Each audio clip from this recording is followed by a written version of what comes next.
La période estivale est propice à la découverte de la plongée sous-marine.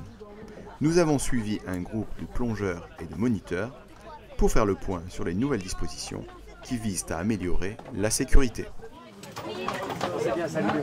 Et 2012 a été très mouvementé, on va dire. Le code du sport a été refondu. En avril, on a décrété un arrêté d'application. Globalement, ce qu'il faut retenir, c'est qu'il y a des choses qui étaient déjà appliquées par bon nombre de structures et qui ont été légiférées et rendues obligatoires par le législateur, tout simplement. Les nouvelles mesures, elles se sont centrées sur donc une redéfinition de certains niveaux, avec un découpage des niveaux, un découpage plus pertinent, qui répond plus à la demande de la clientèle et aux besoins des professionnels. Et également, je vous dis, ça a rendu obligatoire l'octopus, donc l'étendard de secours pour certaines plongées ou la présence d'un parachute de palier dans chacune des palanquées. Voilà, on a précisé des choses qui vont dans le sens de la sécurité.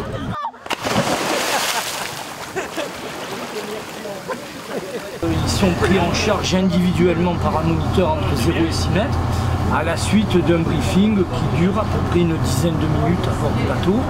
Il y a une deuxième phase après, c'est un apprentissage à la surface où on les accoutume d'abord à la respiration parce que le premier problème qu'ils vont rencontrer, c'est la respiration sur le détendeur. Et après on les immerge très lentement avec les 3 consignes élémentaires de la plongée qui sont l'équilibration des oreilles, l'équilibration du masque et de ne pas bloquer la respiration contrairement à une apnéiste.